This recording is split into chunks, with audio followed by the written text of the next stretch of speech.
me show you the chart. Okay, this is a 1 hour chart of UPS, United Parcel Service, and using the Bubblegum chart. As you can see, back in February, I had a sell signal, at which unfortunately I did not take.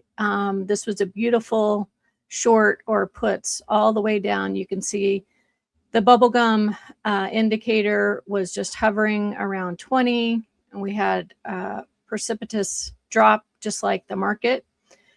So back in, let's see, the latter part of March, it looked like the market was possibly bottoming. So I started to get interested. Let me make this bigger.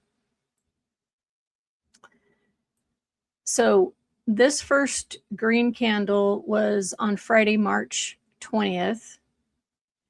And I went long at the close of this candle right here. Let me make this thicker for you.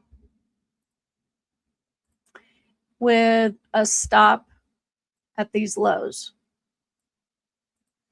So I got in and immediately it started pulling back against me, but it didn't hit my stop. And this was, I need to say, this was not with shares. This was with options. The following Monday, we get this gap up, and on this gap up, I raised my stop to break even. Just like that. So as you can see, it started heading up. It hit this resistance right in here. It hit this resistance and it came down. It wicked and it wicked me out. So I got out for a break even. Then I waited. I got a sell signal, but I did not take this sell signal because we had dropped so much. I was only looking for buys, just based on what I thought the market was going to do.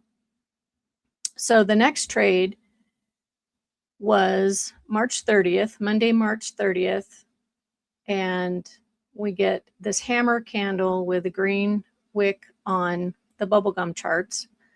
So I got in at the close of this candle with a stop below these lows. And the same thing happened. I got in, it started pulling back against me, but even though it changed colors, it didn't break the low. I knew that we had hit this resistance once, twice, 3, 4, 5 times. It was likely if it came back up and hit it again, it would break through. Let me move this all the way over so you can see it.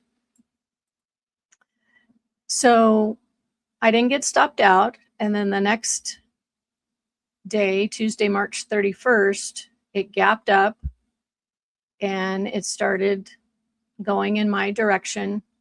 I chose not to raise my stop because I didn't want to get wicked out like I had previously over here. And as you can see, if I had have raised my stop to break even, I would have gotten wicked out on this candle. And by this point, I was on vacation.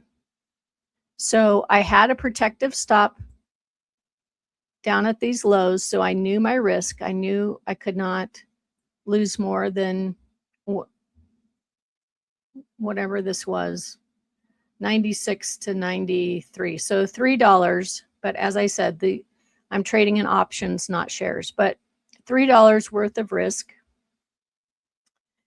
And this is, as you know, the market has been on a tear up. So I got, so let me back up. So on this resistance, we have 1, 2, 3, 4, 5, and now 6 times it's basically bumped its head against the ceiling, and the 7th time it broke through. So now our resistance becomes support. During the whole basically first week of April, all this in here, I was on vacation. So this chop was happening. I had to stop in. I got back from vacation on the 12th. It broke through on the 8th. So I'm still on vacation, Let's see, when did I get back? I got back in this area. So at this point, we've broken resistance. So this is basically a break and a retest of structure, right? And I still have all green candles, and look at my bubblegum. It's now above 80 and it's just moving along like a snake, which tells me the trend is going to be strong.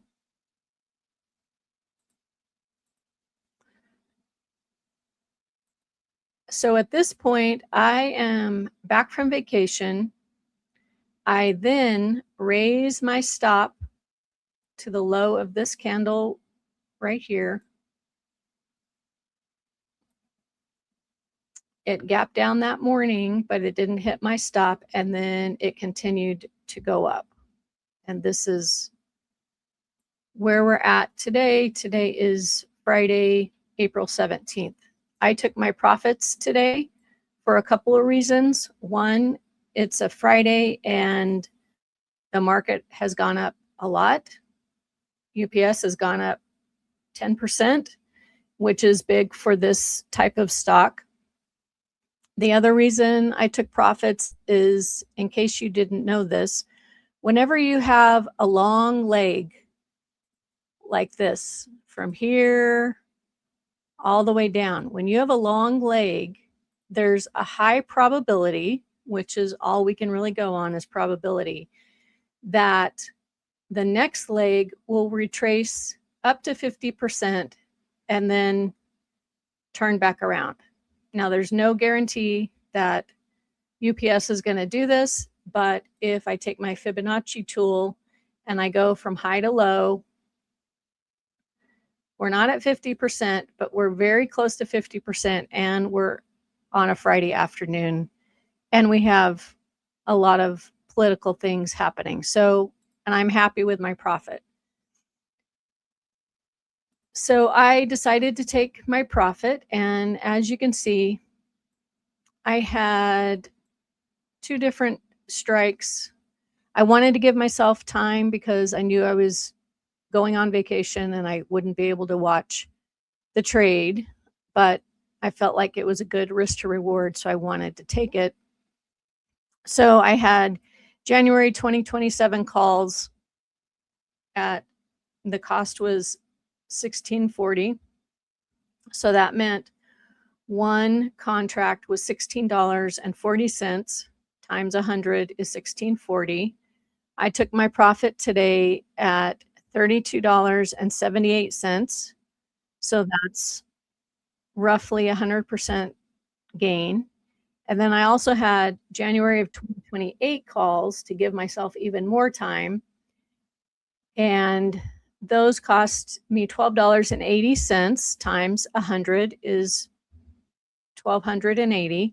I got out today at $24.60 times 100 is $2,460, which is approximately a 92% gain. So I did not get out at the top, but I got out around 107, right in there, and that is my trade. Okay, I also want to mention Liberty Energy. It was the stock that I talked about in my last video. As you know, I got in with shares last October around $13.31 and also bought leaps, call options. I sold the call options towards the top, which paid for the shares. So my shares are now free. And where this white line is right here, so I still have my shares, but right in here, I sold a covered call. So that means I collected premium. I sold the call for $1.25. $1.25 times 100 is $125. And I covered it at 25 cents. So basically, I made $100 extra dollars, because when this continued to fall, the call depreciated. And when it hit 25 cents, the trade closed, and I had already captured $100. So my plan is, nobody knows exactly what energy is going to do, but this chart was telling me that energy was going to pull back. So where this white line is, you can see we have a cup that's broken out. So we have a break, and I won't be surprised if it comes down towards somewhere around $24, and we have a retest, and then possibly it goes back up. Now, regardless, it doesn't matter to me, because this is a free trade for me. But because I've collected $100, when it gets back down to 24, if I get a signal from the Bubblegum Charts that it's green and it's going to turn around, I will then either buy 4 more shares. Because I collected $100, I can buy 4 shares at $24, and then I would have even more free shares. Or I might also buy more leaps to go out into the future. So what I would anticipate is that this will possibly go down, hit $24, and then bounce off, and at least go back towards the high to make a double top around 32. So this, I would go long here, and I would probably get out at least of the options or some of the shares around 32, and then reassess and see what's going to happen. So I'm just showing you this to show you that there are so many different ways to trade with options and shares. If you like these videos, please like and subscribe. And there are quite a few places that you can learn how to trade, or women that you can learn how to trade from on realwomentrade.com. This is what the website looks like. And these women trade futures, options, Forex, crypto, short-term trading, day trading, swing trading, and they all teach. So you don't have to trade like me. There's a lot of competent women traders that you can learn from. I just want to promote them and promote what they're doing, because once you know this skill, no one can take it away from you, and you have control of your financial future. So once again, thanks for listening. Please like and subscribe, and I'll see you next time.